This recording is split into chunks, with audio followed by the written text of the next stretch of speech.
And we're recording. There'll be a record of this. All right. Here we go. So creating order out of chaos. And here we are. If we can believe it's June 22nd, 2021. Now, I am going to warn you, my husband this morning, as I was telling him what I was doing, he was like, well, so when you do a webinar like that, do you stand up or do you sit down at your desk? Every other time I've done this, I have sat at my desk. And so I do have a standing desk. And so I'm going to try this standing up. So if I jump around or I drop something, that's what's going on there. So your first question is probably, who is this lady? My name's Dana Schuler Drummond. I am a CFRE and a GPC. And I've been in the nonprofit world for more than 30 years. I have spent the last 15 years as a consultant working with dozens of different nonprofits from all over the country. We had a record year in 2020, like a lot of you probably did as well. And we raised more than $10 million for our clients.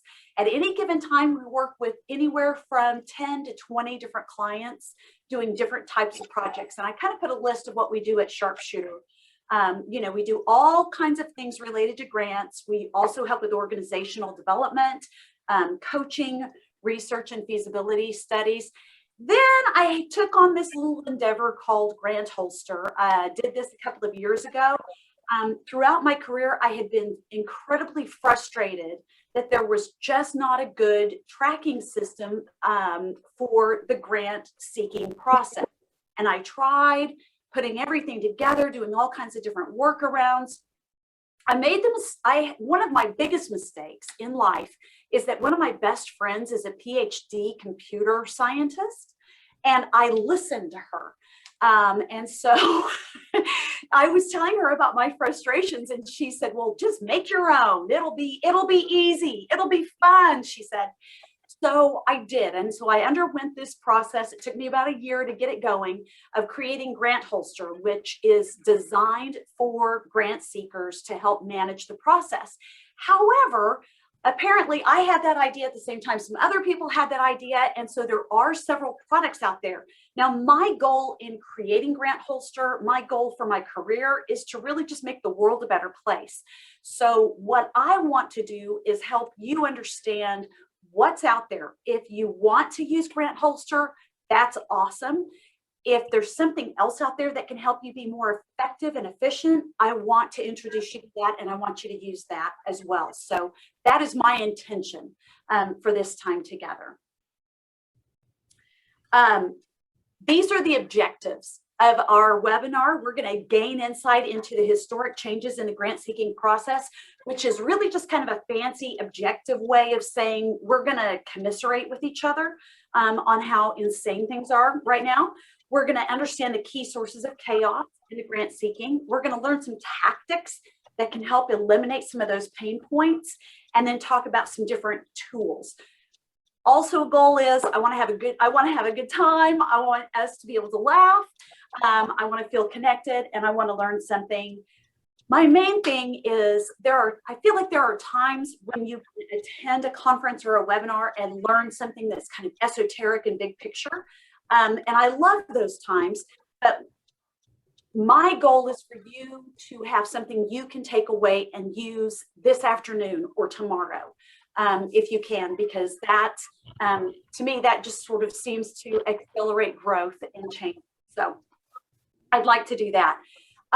Here's sort of the Snorefest part of it, but if you are maintaining your GPC and you want to make sure which competencies this aligns with, I do have those written out here so you can take a look at those. And I am an approved trainer, so if you want to use this for some of your continuing education, please do. You're also going to notice a footer at the bottom of every slide that talks about I've got a special for you. Now, you'll have to wait until after the seminar to use that special. But I do have a special coupon code for you, and I'm not going to push that constantly, but it's going to be there at the bottom. If you want to take advantage of it, use it. GPC, okay, you're right, Marie. GPC is not a snore. Okay, so let's talk about the evolution of grant proposals. I just absolutely love, my favorite historic period is sort of Renaissance England or Renaissance time. And I actually listened to a really good podcast. Thank you for choosing Holiday Deli. Midtown Rachel speaking. What can I get started for you? Hi, I want a Cobb salad with chicken and 2 ranch dressings and a thing of potato chips. And a Coke, and a Diet Coke. Oh my God. And is that going to be all for you? Yes. Okay. So, the evolution of grant proposals. When I first started in the nonprofit world 30 some odd years ago, it was, I would do a 2-page letter and maybe send a copy of the audit or the 501c3 letter. Maybe, or maybe not, maybe just a letter talking about how awesome the program was. After for the follow-up, I would send a thank you letter, maybe an annual report, maybe some pictures, or invite the donor to come visit the program. It would maybe take me 4 hours to write a proposal, and they would send a check for $20,000 and it would come in the mail, or 5,000 or 100,000, whatever it was. So this was the good old days. The process today, a lot of times you guys know everything I'm about to tell you. You know, you've got the pre-application, you've got the phone call, the portal, the eligibility quiz, those wonderful 2-step verifications on your password, and then you submit your LOI, and then you wait, and then you get your application password from the funder, you get that online portal that crashes regularly. You've got to have all of these different elements. I always love it when they talk about they want all of these different things combined into one PDF that's no more than 250 megabytes, and they want 3 years of audits and your 990 and your 501c3 and your board list. You know, they want all of these documents, and you've got to upload them into this tiny little PDF.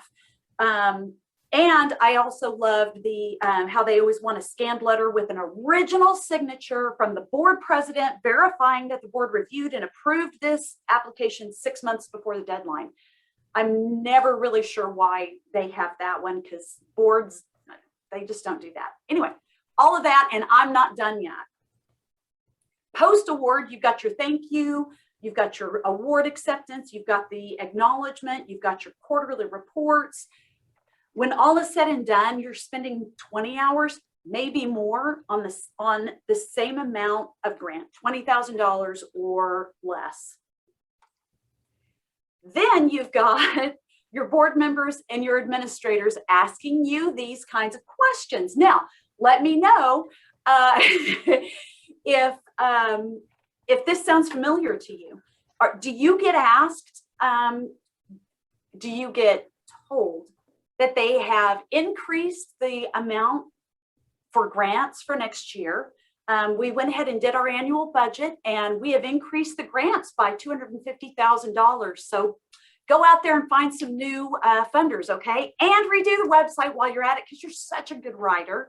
And then, you know, we really need to do this DEI initiative, and it is just so important. It's really important that you take that on and post on social media, but be strategic. So by now we're crunched in the corner in the fetal position crying, and we're not really sure what's going on or how we are expected to do all of this. So I did get a message from Tice. I don't know if I'm saying that right. I have one funder who makes me prove that the board approved our quarterly grant reports. Oh, good Lord.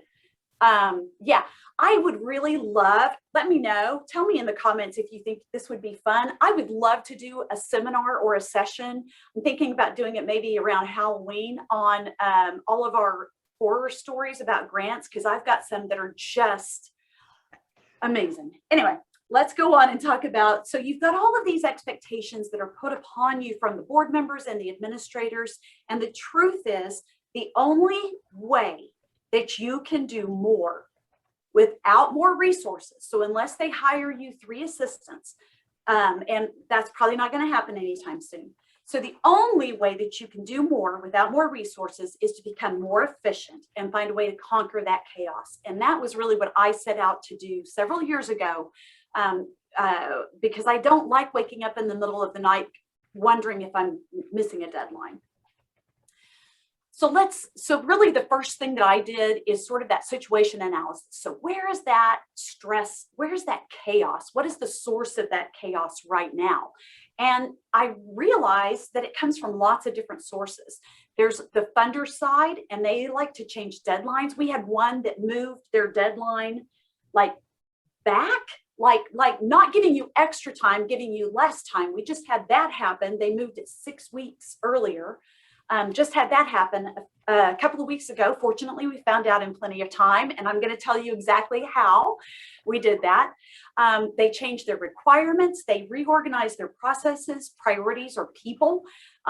We've got just an absolute wonderful, I love them. It's a foundation here in Tulsa, but about every 2 years, they will say, we're going to just take a break for this cycle because we're really looking at what we're going to do. They completely change what they do about every 2 years. So you never know if they're a good prospect or not. And then here's the other one is they add documentation and requirements that are way beyond the scope of funding. And I know I'm not alone. I know there are several of you out here who have applied to a funder one time and then realized that the return on investment was terrible. And it's just not worth doing 20 hours of work for a $3,000 grant. So there's a lot of that goes on. On the organizational side, there's changing staff, programs, measurements, data systems, and then competing demands for time and added duties. And then we had 2020 that just threw a wrench into everything else. So here at Sharpshooter, what I have done is I've tried to be methodical, and I've tried to be purposeful, and there's another word, uniform, in identifying what are the stages that we go through. So this is the method that we have developed over time. And any one of these could be a full seminar. I'm just going to touch on them briefly. We do a grant readiness assessment. I get phone calls all the time from dudes in pickups who want to get a grant because their brother-in-law told them that they could get a grant for their roofing business, and could I help them?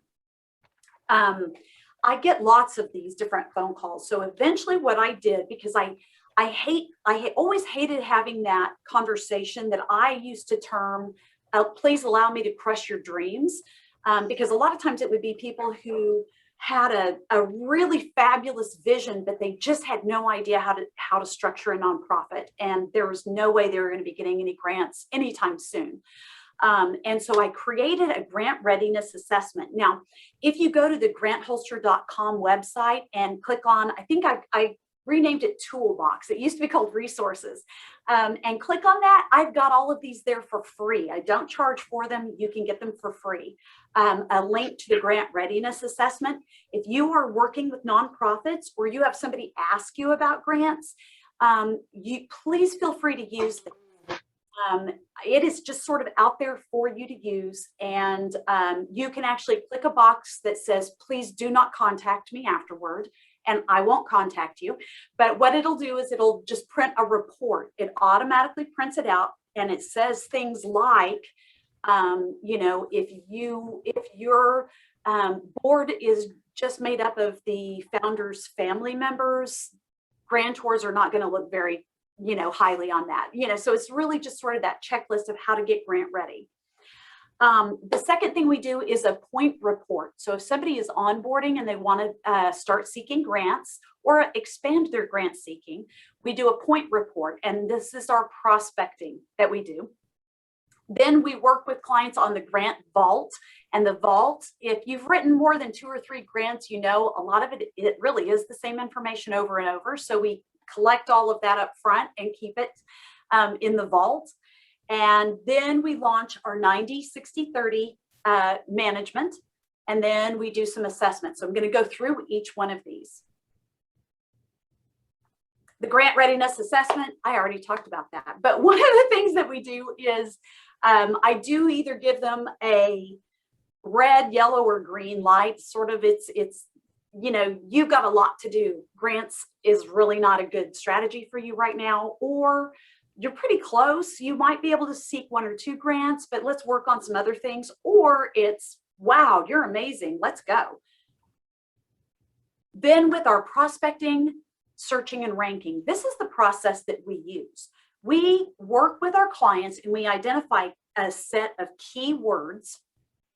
And then we also do a set of similar organizations. Now, every organization is going to tell you there's not another organization like us. And that's great. If that's the truth, that's wonderful, because it means they have a niche. But there are always organizations that are similar enough that if the ABC Foundation wants to fund this organization, they will probably also want to fund your organization. Maybe you're serving a similar mission or a similar audience. So we collect keywords and we collect similar organizations. We then conduct a search on a database, and I'll talk more about that later. And then we add different limitations. So if somebody puts in elementary education, it's going to result in 9 million results, and that's just not very useful. So then we'll narrow it down from there to either a shorter span of years or to a geographic region. Do something just so we can really narrow those down. We download all of the results. We create what I call a meta list. Literally, it is a stack of paper that lands on my desk, and I have to flip through it. I start looking for patterns. I look for when I see the same names over and over, and I just kind of create a list of top prospects. Then I download a profile of each one of those top prospects, and I create a calendar of all of their deadlines. So I put all of that together. So I will hand that in a point report. I'll hand that to the client and say, here's all of your hit list, here's your results, here's our search, and here's who we think would be interested in funding you, and here's their deadline and your calendar. Now, we have some organizations that take that and they run with it, and we don't see them again, except maybe to send a Christmas card. But then we have other organizations that say, yeah, this is great. I don't have time to do any of this. So can you do it for us? So obviously we're into that. That's awesome. Then like I said, we create the vault, and it's that 80% of information you use all the time. Again, if you go to Grant Holster and click on Toolbox, not Resources, I forgot to change that. I'm sorry. Go to Toolbox, and it will have a spreadsheet that has all of this on there. If that's something that you want to use, it just kind of reminds you to do all of that. So if you want to go there and use that as a resource, you're free to do that. And then you've got to keep this updated. So usually what we try to do, in the past, I have insisted that we spend about 30 days collecting all of this information before we start writing grants. And what I found was that this was just too much detail, and a lot of times clients would kind of lose interest or get frustrated. So we really try to do what I like to call a quick win, maybe one of those top prospects. Let's just go ahead and do a grant application while we're collecting this information, so that we're kind of doing, so they can kind of see, they can connect the dots better. That seems to be a better strategy for me. Obviously, if you're not a consultant, this isn't something you necessarily deal with, but you're still going to want to have a vault. And here's one of the reasons. You are not going to work at your organization forever and ever. And someday someone's going to have to try to replace you. They're never going to actually replace you because you're one of a kind. But if you have all of that information gathered and in one place, that will become your legacy.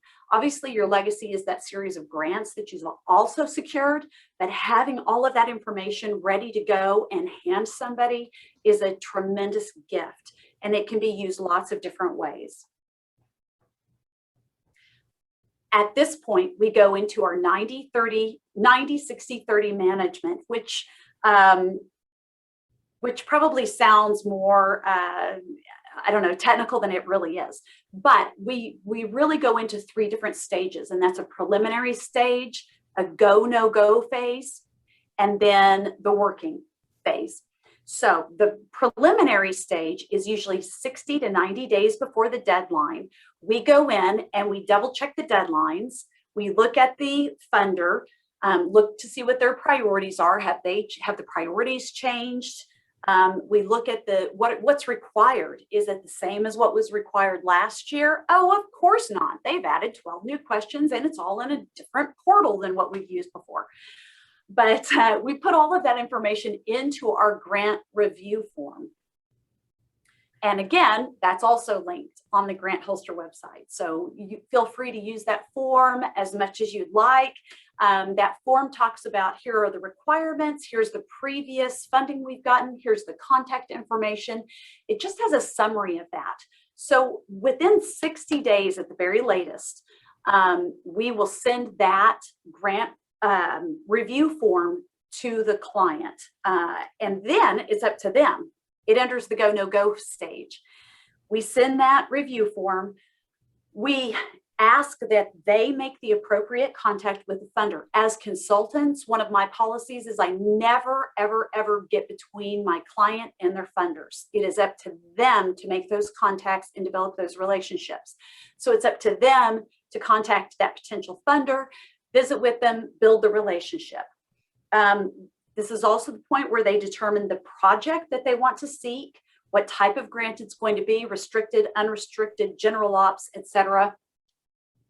Oh, that's a great question, Angela. I'll answer that in a second. We also identify the proposal team. Who needs to be involved in this? Depending on how big the grant is, does the HR director need to be involved? Does the CFO need to be involved? Which program directors might need to be involved? Who needs to be involved? The final thing that we do is are we doing this thing or not? This is literally a go or no go. And this is the point where they need to decide, because we may do it like an hour, maybe 2 hours of work till this point, and we bill by the hour. And so we may do it 1 or 2 hours at this point, but after that, we also include how many hours we think the proposal is going to take. And at that point, we're doing the work. So if they want to cancel it after that point, that's fine, but they're going to be paying for those hours. The question that Angela had is, do we use the same 90, 60, 30 process for the LOI? No, we don't. Well, wow, it just got complicated. We always just kind of assume there's going to be an LOI. We may still do it 90 days before the final deadline, but we also have a tag 90 days before the LOI due deadline, where we do take a look at it just to make sure. So we kind of do a quick check. If it's one of those things where the LOI is due maybe a month before the final deadline, then we just sort of wrap it all up together. But so I guess the short answer is yes, we do. We also use that process for the LOI because you don't want to find out that the LOI, you don't want to find out that the due date for the application is June 30th, but the LOI was due back in November. And, you know, why would that ever happen? I don't know, but it does. After the go, no go phase, we go into the working phase. So this is actually about 30 days before the deadline. Now, in a beautiful world, in a perfect world, it's going to be more than 30 days. And a lot of times it is. A lot of times it's like 80 days before, just because everything else has gone fast.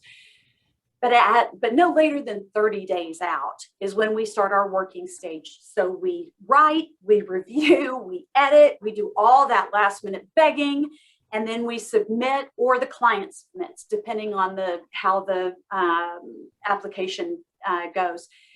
One of my goals, and this is one of what I consider my KPI, my key performance index, indicator, is to turn in proposals an average of 7 days before the deadline. I'm not even close to that. I think maybe I'm 1 or 2 days before the deadline.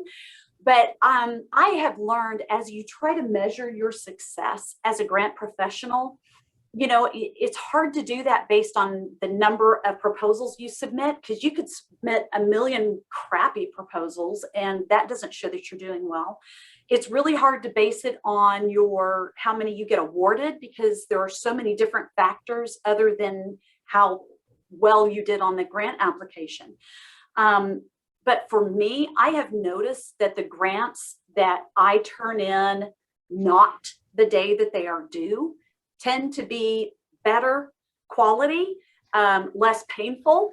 I have not been tracking it long enough to determine if they're more successful, but I suspect they might be, just because everything seems to go well. So I have added that as one of my KPIs that I'm actually measuring. Oh, and yeah, you'll notice throughout all of this thing, I never really talked about the proposal writing. You know, it's such a small part of what we do. Everything else takes so much more time, but this is the part that is so fun. And I love nothing more than sitting by myself in a room for 8 straight hours writing a federal grant. And that's what makes me a grant professional, because other people can't even imagine why I would like that. I also have a checklist that I go through. Now, this is particularly helpful with foundation grants. And that's also on the Grant Holster website that you can download and use if you'd like. But it's a checklist of, have you included a story, kind of hit that emotional heartstring? Have you included data showing outcomes? Have you just connected all of the dots? If it's a letter, like a cover letter, or even a proposal that's a letter or an LOI, have you added a postscript? Research shows that a PS gets read before anything else.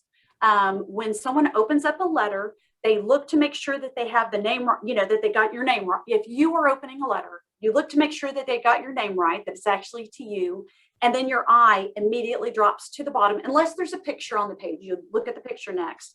If there's not a picture on the page, but if there is a PS, you're going to read the PS before you read anything else. You might read the PS instead of reading everything else. So if you are not including a PS in your letters, you're missing a great opportunity to communicate with that reader. So I include that on that checklist. So there are lots of different things that are included in that. And then, of course, the follow-up. We all know the follow-up and the stewardship is such a key part of what we do. So at the point when the grant is awarded, that's when we calendar all of the requirements. So when they want that award receipt, they want the receipt that they got the check, they want all of those different things done, we calendar it right then. Because if you think you're going to do it later, you're not, because you're going to be moved on to the next thing. So calendar it right then. Include the thank you note as part of your follow-up. And it doesn't even matter if the grant was approved or declined. If it was declined, send them a thank you note anyway. If you are comfortable doing so and you have a good enough relationship, call them and just say, hey, you know, because your letter is going to say, we received many more wonderful proposals than we could possibly fund. Unfortunately, yours was not chosen. It's all a standard letter. So that a lot of times they don't really give you enough information to know why you weren't funded. And if you're comfortable asking them, then pick up the phone and call them.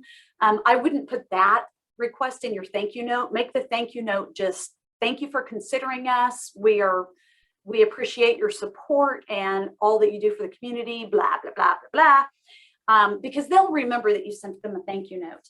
Then you're going to make some notes. If there was something that didn't work well in this application process, if there was something that worked really well, if there was something you want to make sure that you do, go ahead and make a note for that for next year, because you're not going to, you may or may not remember it the next year.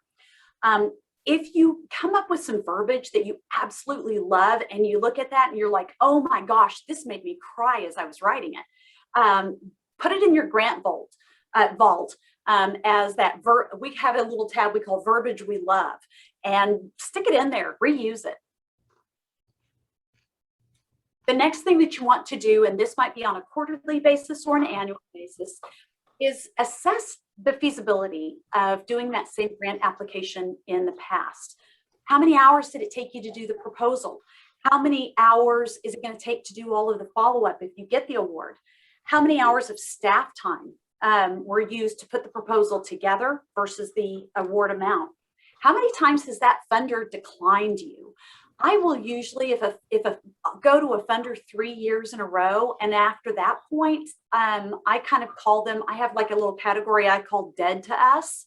Because after 3 times, if they haven't funded you, I just don't think that they're really worth the effort. Now, there are always exceptions to that, because I've had some that would declined us more than that and eventually did fund. But I usually just give them 3 strikes. And then I like to calculate the general pain of that funder and the potential for the grant. And you know exactly what I'm talking about when I say that. But here's the deal. If you're assessing all of that, but you don't have a way to track it, you're not really going to be able to do an assessment. So if you've got a good assessment tool, then you can evaluate that return on investment, the ROI. You can evaluate that pretty easily. One of my favorite tools is to go to Grant Advisor. It's a free site that was developed by nonprofit professionals, sort of a bootstrap effort. And you can go on Grant Advisor and you can do, it's sort of like Yelp for funders. And you can say, this is a foundation that just did a great job. They funded us, they didn't fund us. Go ahead and rate them. I try to do that every time, good, bad, or ugly. And I can tell you that I truly enjoy it when I can write the truth about a funder. And Grant Advisor sends those reviews to the funders every time. So I have to kind of change the way I write so they won't recognize that it's me. And then here is how I calculate the feasibility. I kind of look at the proposal preparation time, number of declines, the cost for the award, the pain level, and then movement potential. So I've got one that I'm working on right now that they're probably only going to get about $5,000 for it, but I see it as an entry point. This is a funder that is capable of giving a whole lot more than just $5,000. So this is sort of, it's kind of that moves management that funders talk about. And so overall, if the organization on this example, they've lost money. So is it really worth it? And I would say yes, because they're building that relationship. But the board, the development director, the ED, they need to understand that it's what you would call a loss leader, that they have not made money on this grant, but it's being done because the relationship is worth it. Now, here's all of the information that you are going to need to manage. You might want to take a screenshot of this. This is what we had in our system before. Any notes that you've got, the department, the funder, the website, the portal, the login name and password, funder type. Is it corporate? Is it foundation? Is it federal? Is it state? How many hours you spent, the countdown to the deadline, that always really helped me go, oh my gosh, I've only got 10 days before the deadline. I don't know why that helps me more than a date, but it does. Then of course the due date, the deadline type. If you have soft deadlines, you probably do this already, but assign a deadline to it because otherwise it's always going to get pushed. But you want to make sure and remind yourself that it is a soft deadline so that if something else comes up, you know you can push that back a week or two. What's the project being funded, the amount requested versus amount awarded? What is the status? And these are just the different statuses we use internally. The submit date, submit method. You know, we had one that still has to be hand delivered. So you need to know that up front. Expected response date, and then actual response date, and the date that the check arrived. Obviously, you also want to have all of your follow-up, your reporting, and all of that. Okay, so you need to manage all of that information. And how are you going to manage all of that information? So there are lots of different ways to manage that. Now, when I first started, I used a spiral notebook, and I just kept track of it because I had 2 clients and I did maybe 10 or 15 grants a year for them. So I just did that and had a little calendar. I did it all. It worked great. Granted, this was like 15 years ago. And then I had to evolve as my business evolved. So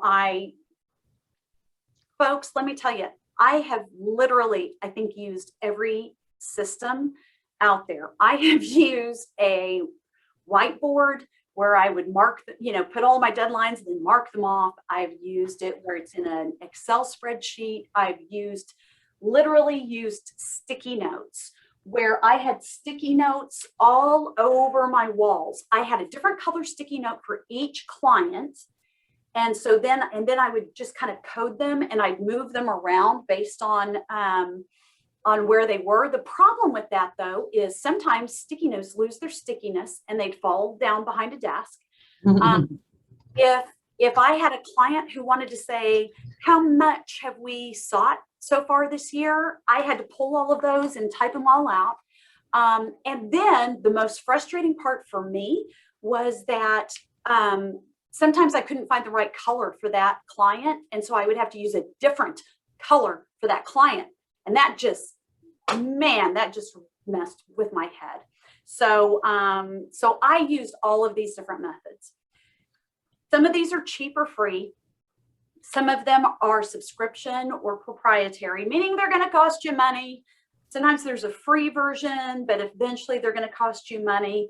And you need to ask yourself, when is it time to upgrade? The time to upgrade is when you feel like managing your deadlines and information is getting in the way of you pursuing more opportunities.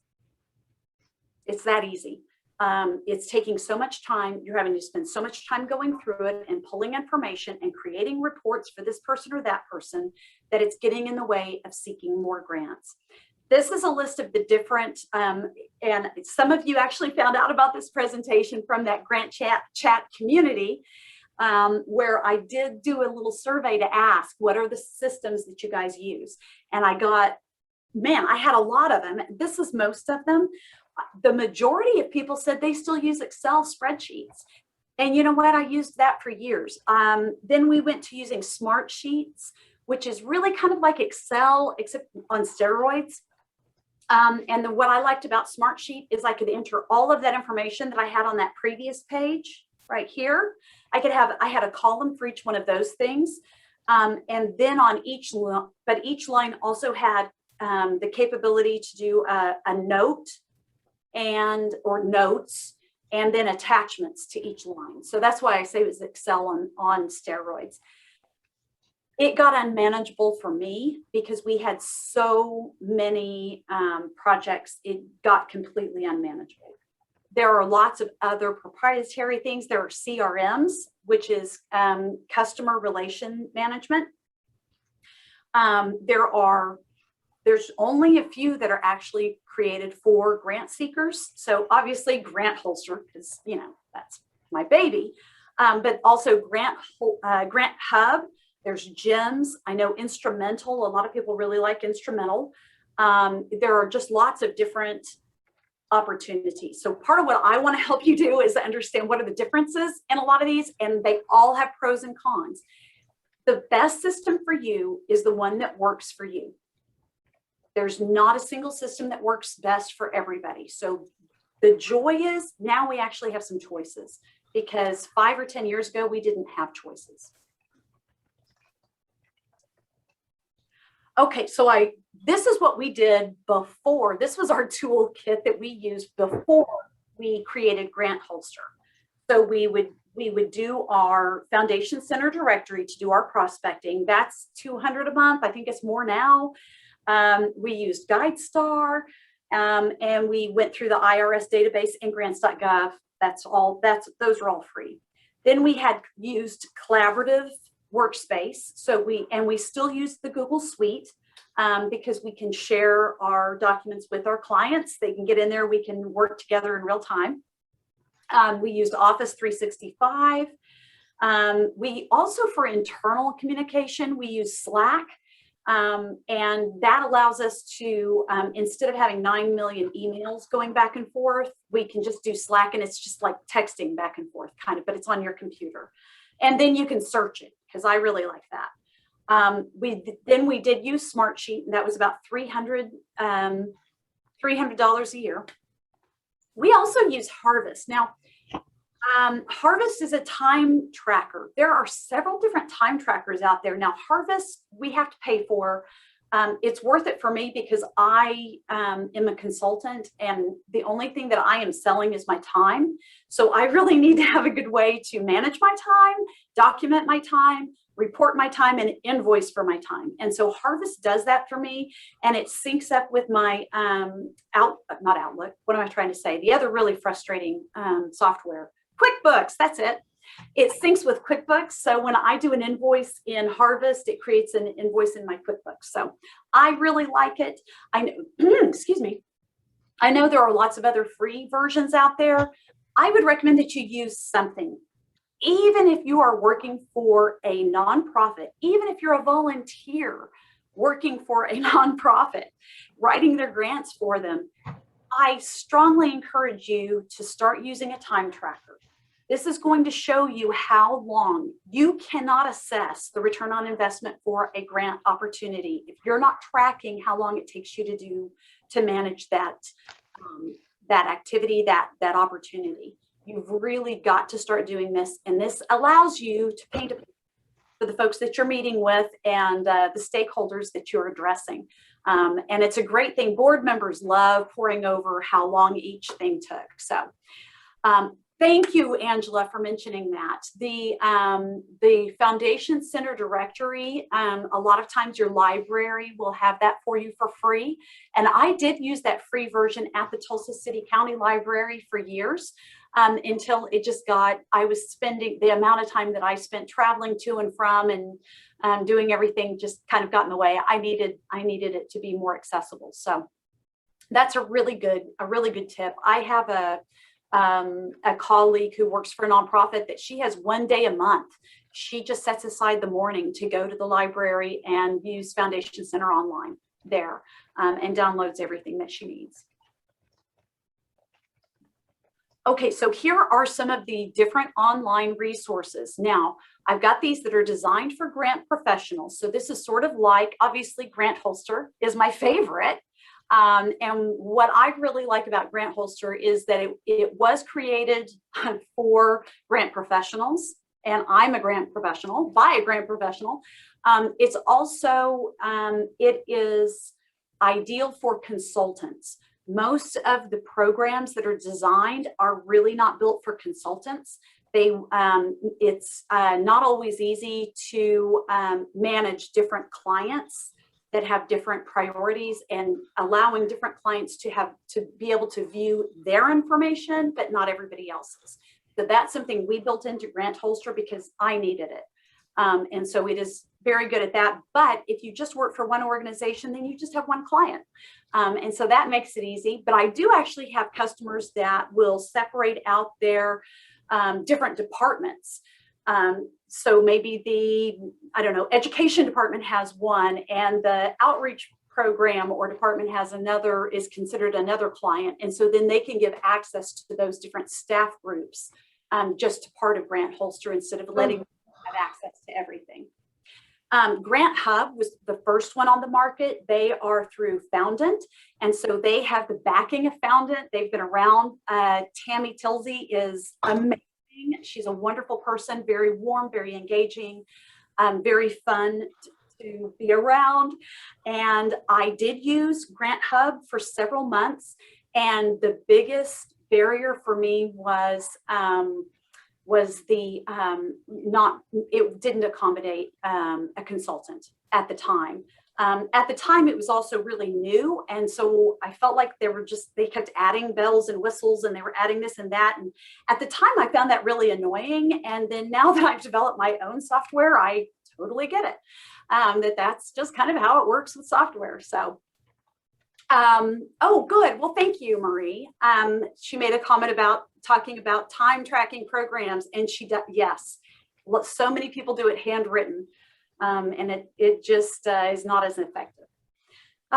There's also another new program called GEMS, and I Grant Easy Management System, something like that. I have not used that. I've looked at it, and I mean the user interface, the aesthetics of it looks really good, but I can't speak to its quality.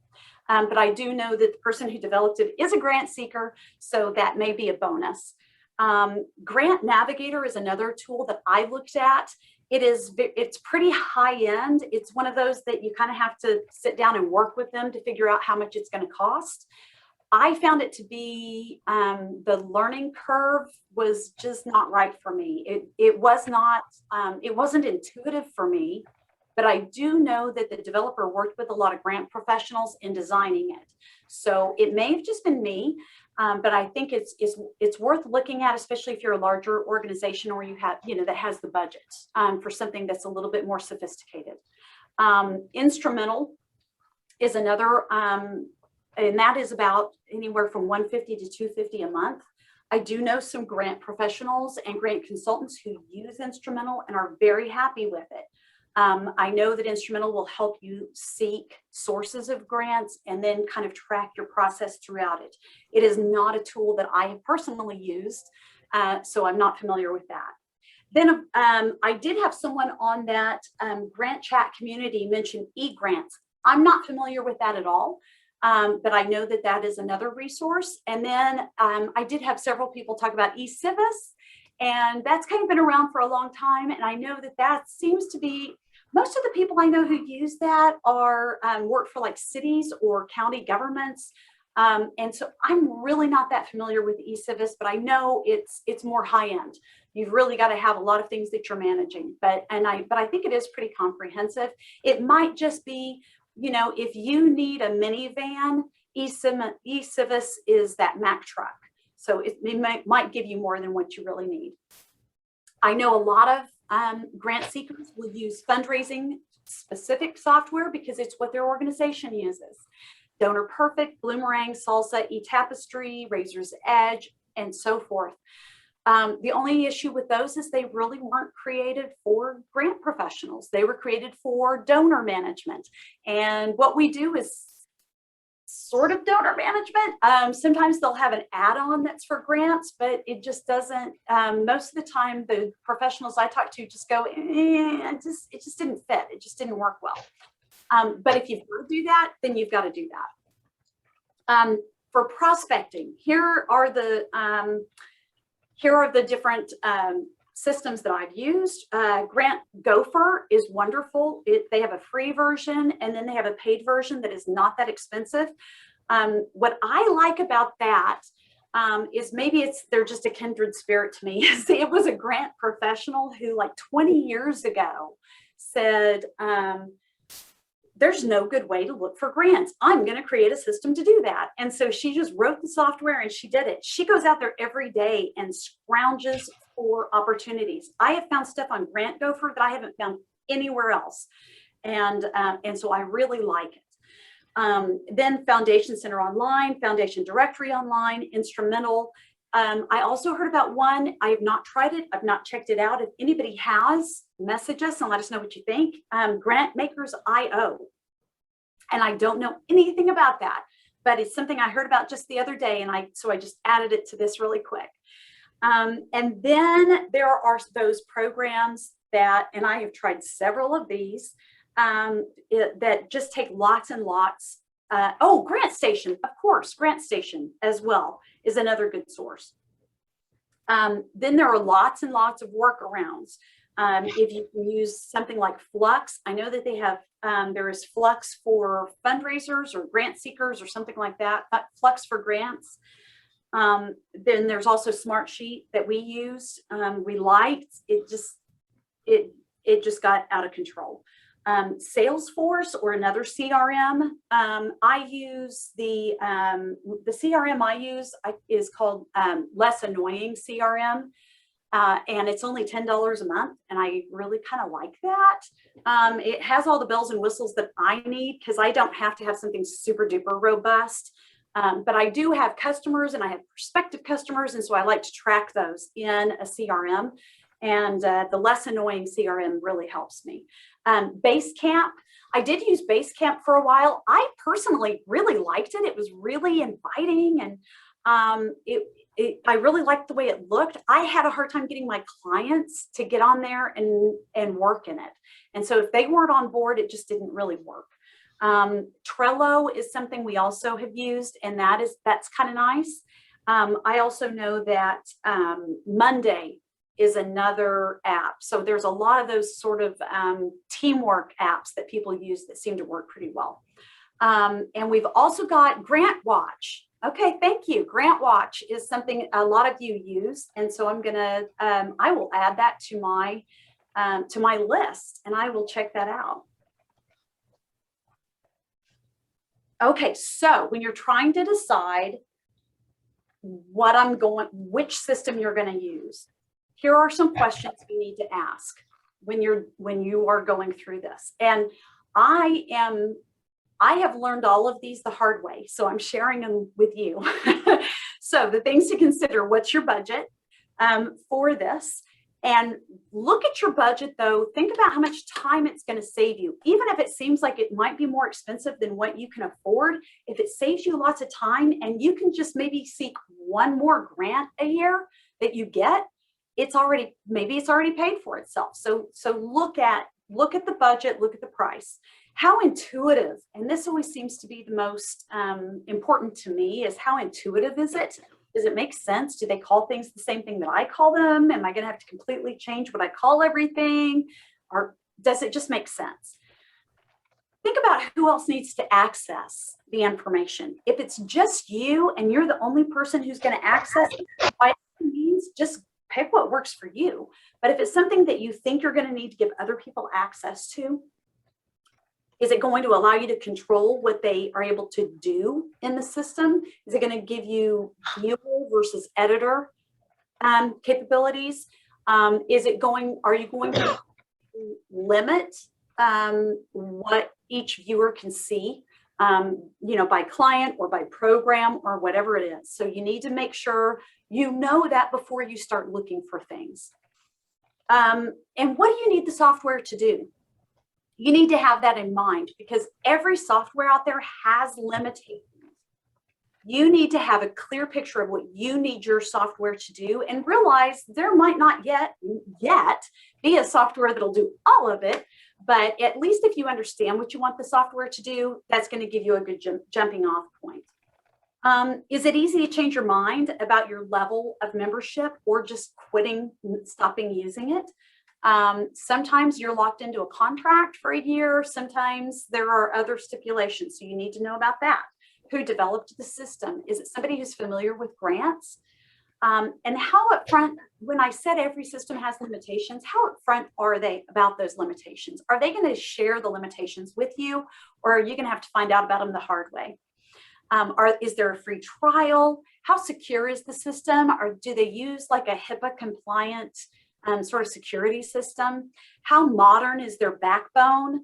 Now, I'm going to be completely honest with you. I have no idea what that means, but that's just something that my developer says a lot, is to know that their backbone of the system is secure and it's modern and it's flexible, because the older a backbone is, the less flexible it is. If the backbone was built, and really I think that just means the base structure. If it's something that was built in the early 80s, it's probably not as robust as something that was developed in the last few years. And then talk to a current user and a previous user, someone who used it and then decided against it. And if you aren't sure how to find those people, I'd go to Grant Chat or go to the discussion boards on GPA and just ask people. You'll usually find somebody who's done something. So when you look at Grant Holster, this is what you'll see in Grant Holster. And so this is just an example of what an interface might look like. So we have all of these different categories. We have over here, your dashboard, your deadlines, your projects, clients, funders, contacts, the vault, we have it here, reports, your account, and then super admin, that's me, because I have a super administration. So if somebody has to reset their password or something, I'm able to do that. Although I can't go in and look at my customers' information, but I can reset their password if they need that. So you look at your deadlines, and there's a difference between a project and a deadline. A project, so when I pulled this screenshot, I had no projects due that day. A project that's that big deadline, something that you've got to turn in, that final application, right? But just a deadline could be a task, it could be an LOI, it could be getting that go, no-go decision, it could be the deadline to get your letter of support, it could be any activity that you want to associate with that project. So then my team had 56 deadlines that week and 164 deadlines in that month. I think we have a lot more right now. I think we have something like 254 or something, what we have. Over here is your year to date. Right at the time that I took this, I had 26 active clients, had 203 finished projects, 11 projects were awarded, and 37 were still pending. And so a lot of them, this has been really important for us. And this is where a lot of them fell through the cracks in some of our other system, was making sure we were still staying on top of those pending.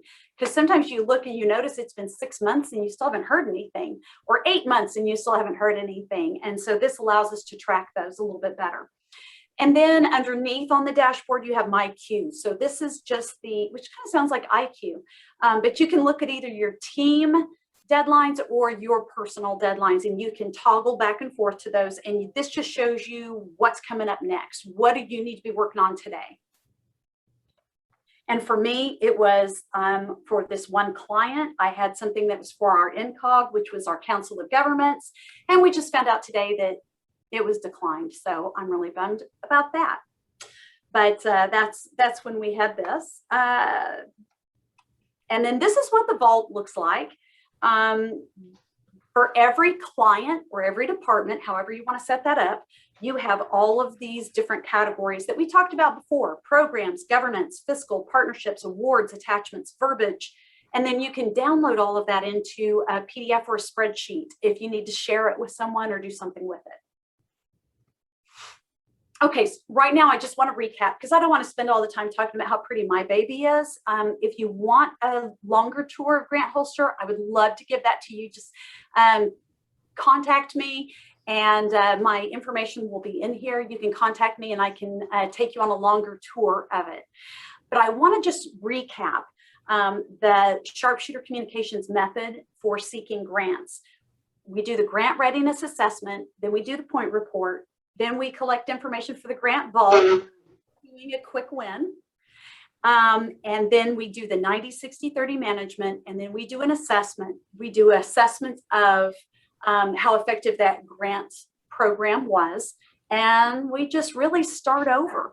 You know, I've got clients that I've had for 13, 14 years, and every once in a while they have us do another point report just to see if there's any new organizations out there that we need to be looking at. We also look every single day on lots of those different sites. We go to, especially right now, we go to grants.gov every day just to look and see what's out there, because there's so much stuff getting released. And, you know, you only usually have about 5 or 6 weeks to get those turned around. So we look at that every single day to make sure that there's nothing our clients that applies to them. And if it does, then we have that little grant review form that we fill out. So here is my contact information, and you can email me, dana@grantholster.com or dana@sharpshootercommunications.com, which is a whole lot longer to type. So Grant Holster might be the easier way. They end up in the same inbox, so it's no big deal either way. I've got my phone number on there, and I'm on Facebook, I'm on LinkedIn. My teenager introduced me to TikTok recently. If you've not gotten on TikTok, don't, because once you start, you're going to decide that you're just going to look at it for a couple of minutes before you go to bed, and then it's going to be 3 hours later. So just avoid it. Although I found a really great way of cleaning my sink the other day. Anyway, I do want to make a pitch. If you are going to be in Seattle, I would love to meet you. Grant Holster is going to be there. This is in November, the Grant Professionals, the national conference. Grant Holster is a sponsor, and we're going to have a booth there. So I'll be there and I'll be able to meet you there. I'm also doing a presentation. This is kind of a new thing I'm doing, is I'm doing a session on using the lean process in grant seeking. Now, I don't know familiar with lean processes or ISO 9000 and all of those different things, but it's really creating a good procedure and process management for grant seeking. So behind me, if you can see, all of this writing is me preparing for the seminar. So because I have deadlines, right? I put them in grant holster. And it's me. This is just the opportunity review process that I have for one client.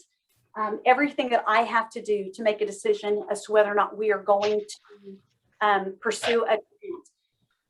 You know, guys, when we talk about how exhausted we are, this is part of why.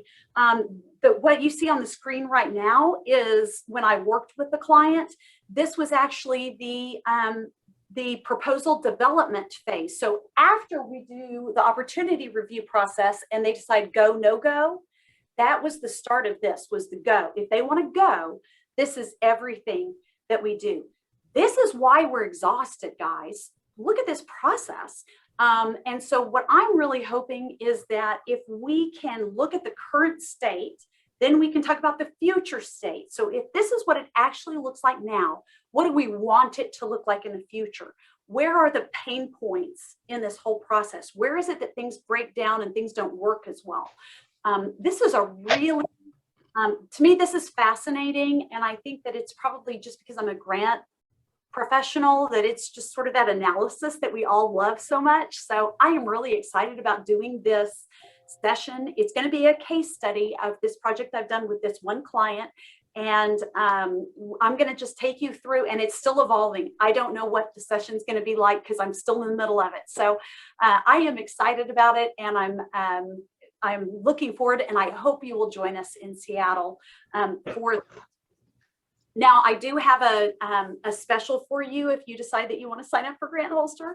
And you probably saw that at the bottom of your screen, but if you want to just take a screenshot of this, we are going to set up those codes. They're not set up yet, so don't go right now and try to enter it or it's not going to work. But go ahead and give me about 30 minutes and I can get those set up. And then if you want to just try Grant Holster, you get to try it for free for a full month before you make a decision. So you can really get in there and play with it and work with it. We're here to help you. Mindy and I, Mindy helps me, and she and I are here to work with you and help you and provide you with whatever you want. Go ahead and join us with that if you would like. And I'm going to put it back on my contact information just so that you can take a look at that. And then I'm going to answer some questions that we might have. Okay, Marie asked if there are different folders or sections within the vault to store content for different clients. Absolutely. Grant Holster, I'm going to just pull it down. I'm going to just kind of, well, this might show errors because we're updating some stuff on our internal one. But let me see if I can get the vault. Yeah, see, it's showing me an error. We're cleaning some stuff up. So my company ends up being the guinea pig for anything that we want to do. So sometimes it makes it tricky. But yes, there is a separate vault for every single client. So let me go back to that. So here's the vault. You'll see here the OKCIC is one of my clients, and it has all of this information for them. If I then click on 12 and 12, which is my next client below, it pulls up the same information for them. So yes, it is all separate. Now the joy is that my client that is OKCIC, they can access all of this information themselves, but they don't see my other clients. They only see what I have assigned to them. That's all that they're allowed to see. So they can see funders, clients, projects. Well, they can't see clients because that's them, but they can see everything else and make changes if they want to. And the system tells me who made the most recent change and kind of what they did. So if we need to go back, if they've messed something up, and you know, there is one person on our team who seems to mess things up more than anybody else. I'm not going to name any names, but she's really awful to work with. And fortunately, that person has made every mistake with Grant Holster that's probably possible. And so now we know that we have lots of ways to fix all of those things if and when they do happen, because we have got the massive destroyer of data right here. So everything is secured, everything is kept forever and ever. And so if you need to go backwards and reload something that you accidentally deleted, we have capacity to do that. The collaboration section in Grant Holster. Dana, can you clarify that a little bit?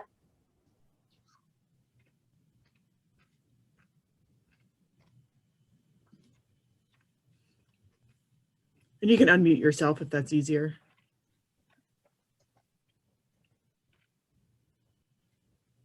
Something similar to a shared drive. Great question. So right now we are actually, it's on our development to-do list to make it where it'll link directly to your Google Docs and things like that. Right now, what we have is you can attach it. So you can either, so what we do is we create a note and we just attach the link to our Google Doc. But if it's a Word doc or a PDF or some other kind of file, we can attach it in the actual project. And so there is a field for attachments. And so we attach everything for that grant in that grant folder. Now, one of the things that we do that I thought I was being really clever, that nobody else had really thought about this, and it turns out I think everybody thought about this, was we have what we call a renew button. So you hit the renew button and it automatically bumps it to the next year and bumps all of the dates down 1 year. So you don't have to re-enter it for the next year. You just hit one button and it does it all. And that's one of the benefits. It will also take all of the attachments you had from that previous year and attach them to the next year's, so that you don't have to go backwards and try to find all of that. You've got it at your fingertips. So those are all attachments.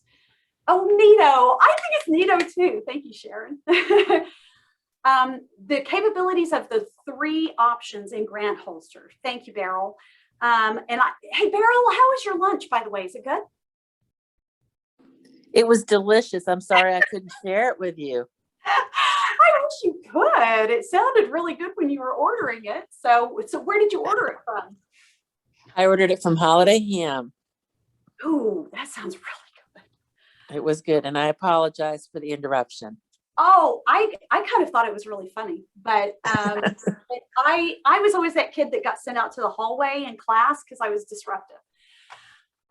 So here are the different levels of Grant Holster. The bronze level is just $10 a month. I really wanted to have a level that had no pain whatsoever, because I know a lot of grant professionals, even if you're working for an organization, you end up having to foot the bill yourself. It's sort of like teachers, right? I mean, it's like you got to pay for it. If you want it, you're going to have to get it. So the bronze level is $10 a month, and it is kind of for that smaller organization. So you only get 25 projects, 25 funders, 100 contacts, 200 actions, 1 administrator, but you have unlimited viewers. So at every level, you have unlimited viewers. So anyone you want to give access to Grant Holster to, whether they're an editor or a viewer, well, obviously at the bronze level, they can just be viewers, and they can look and see what you're doing. So if you've got that persnickety board member who wants an update every other day on what you're doing, give them access to Grant Holster and they can look and see what you're doing.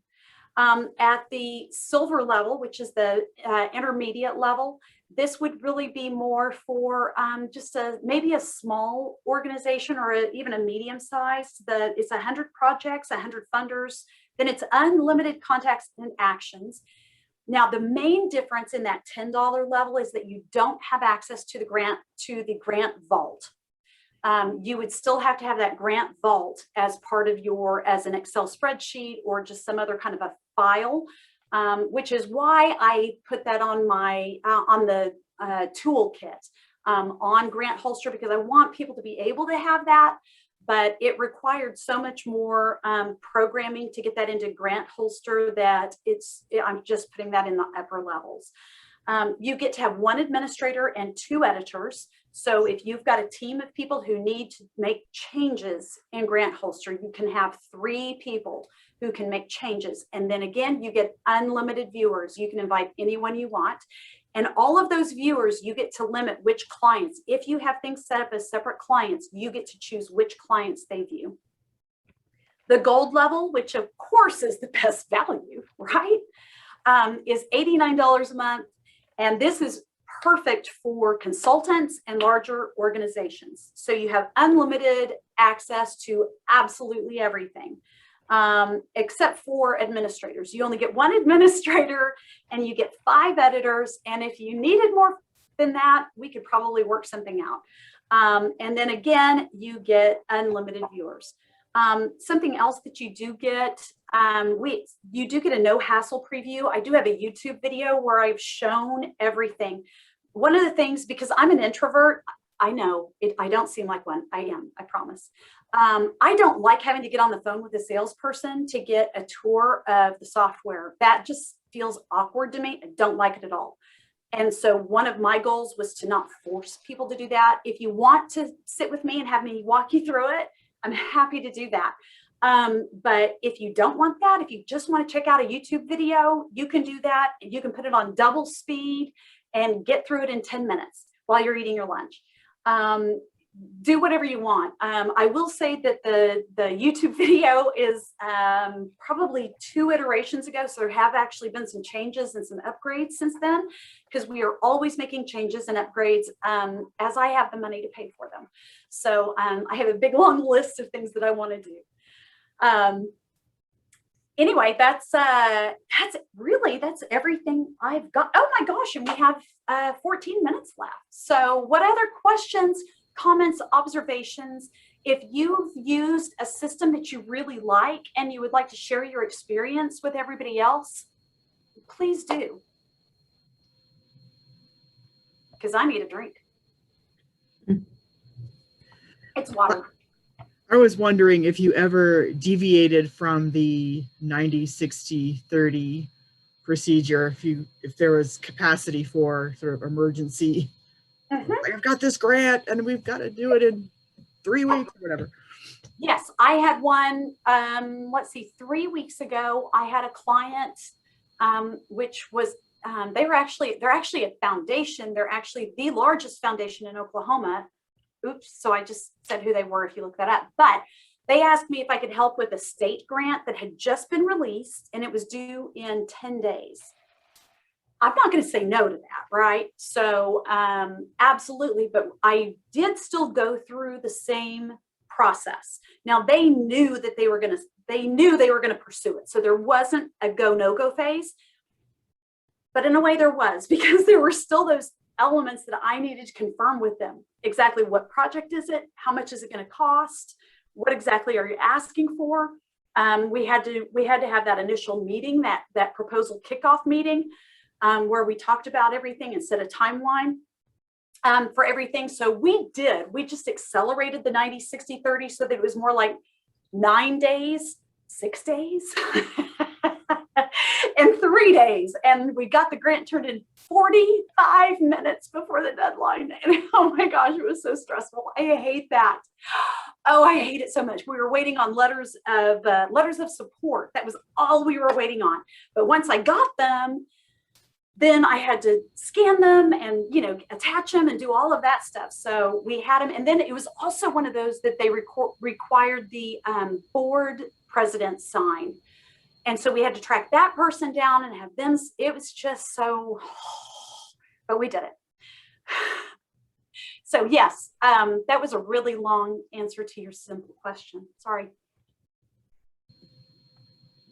No, that's fine. Does anybody else have a system that they use that they feel like, obviously, I think if you're attending this seminar, it's probably because you're hoping for some ideas, but has anybody used anything that they felt like worked really well that they'd like to share with the group?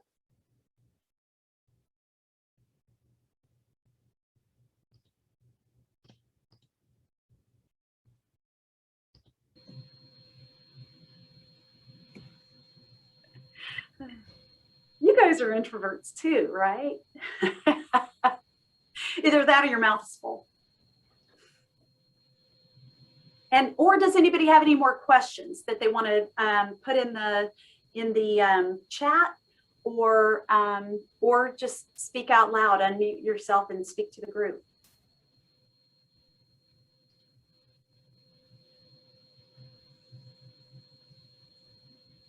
Oh, good. Krista, I'm glad you like the overview.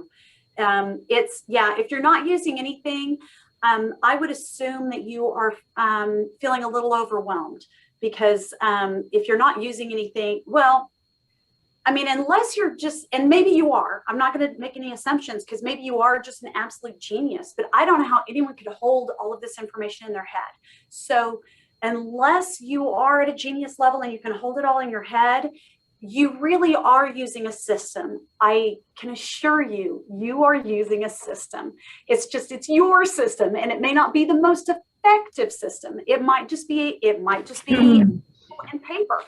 That is a system. So don't sell yourself short. If you have been successful in seeking grants, you have come up with a successful system for managing the chaos. It might not be the best one for you though. So I would encourage you to find what's going to make life a little easier. If you are waking up in the middle of the night in a cold sweat, you don't have the best system.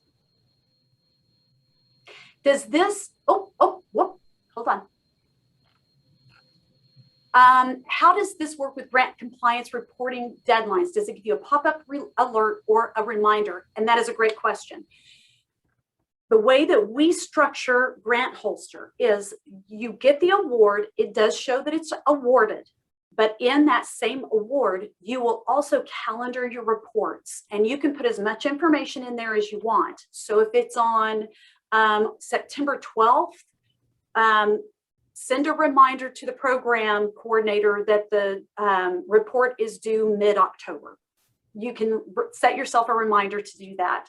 You can set yourself a reminder to go to the funder website and download if the funder says the grant report template will be available September 22nd, set a reminder on September 22nd to go and download it. You can do all of that. Now, it is at this time, because it's on our list of things to add, right now, it does not give you a pop-up. It does not give you a ping. It does not send you an email. I did that because I find those to be kind of stressful for me. When something is just constantly sending me emails, it kind of makes me, it's like, I know, just shut up. I know I need to. It bothers me, and so I didn't do it. So what you find is that it will be on your, what is this? It will be on your deadlines. So when you go into your deadlines and you go into this, and I'm sorry, we're playing with it right now, and so I can't show you the live view.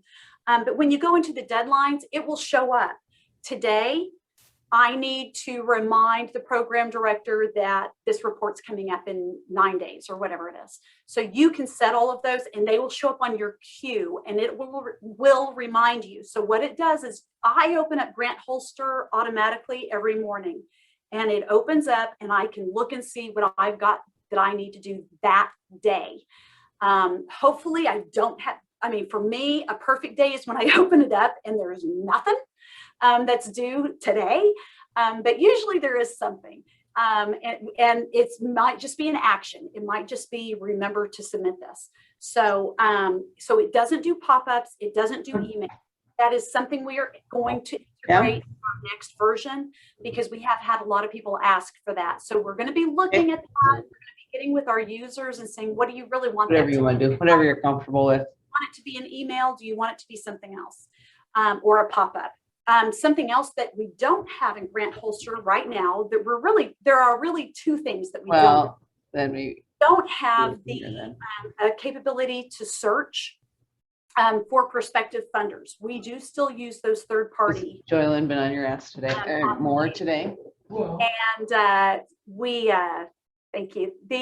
And so we do use those. That is not built into Grant Holster. It might be someday, but it's not right now. The other thing we don't have in there is something we're considering in the future. We do not have a way for you to put your budget in there and monitor the drawdowns on that. We've had people ask for that, and it's just really right now it's outside the capability of what we can put into it. If we have enough people ask for it, we may incorporate it someday.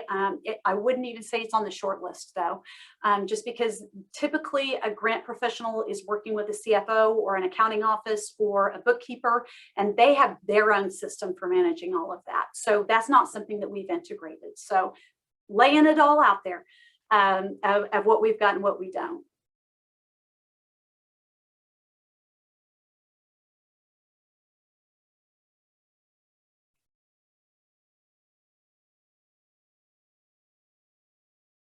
Excellent. Oh, I think Karen had a really good comment about the pings, about that it could just be an optional thing because you need those electronic nags. I like that, electronic nagging. You're right. That's exactly what that is. So that's a really good idea. We do have a element where you can mark a task as urgent. And what we might do is just if it's tagged as urgent, maybe then it'll ping somebody. Or maybe when you first open up Grant Holster, it'll give you some notifications somewhere on the screen. So we'll talk about that. Wonderful. Well, thank you everyone for all of your comments. We've got 5 minutes left. Marie, if there's anything you want to wrap up, I'll turn it back over to you. Well, thank you. I would just echo the appreciation for attending this session.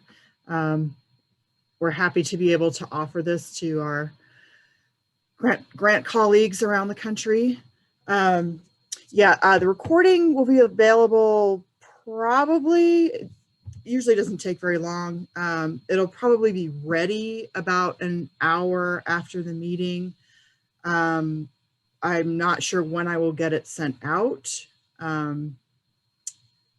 Probably in the next day or so. So look for that. I will send it out to everybody that registered for this session, whether you attended or not. So if you registered, you'll get a copy of the recording. And one thing, and what I might do, Marie, is get with you on this because of course we always want to have our outcomes, right? I would love to get some feedback from you, from all of you who have participated on this session and how I can make it better, or if I don't need to do anything to make it better. So I think there's usually something I can do. Stop making lame jokes. That might be the best thing. But what I'd like to do is a link to a very short survey, as in like 2 minutes. 1 minute maybe. And if Marie, if you don't mind, I can send that link to you and you can send that out when you send that. Would that be okay? Sure. Awesome. Thank you. And if you guys would fill that out and return it to me, that would really help me.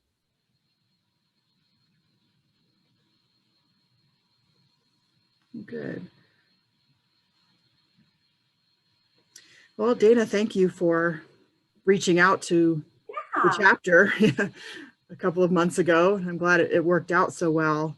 Yeah, for me, it's been sort of a, maybe not a full come to Jesus, but my process is sort of haphazard.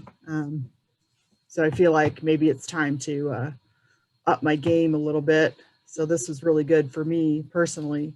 Good. As a consultant. Awesome. All right. Well, I'm going to get going to my next meeting then and look forward to hearing from you guys.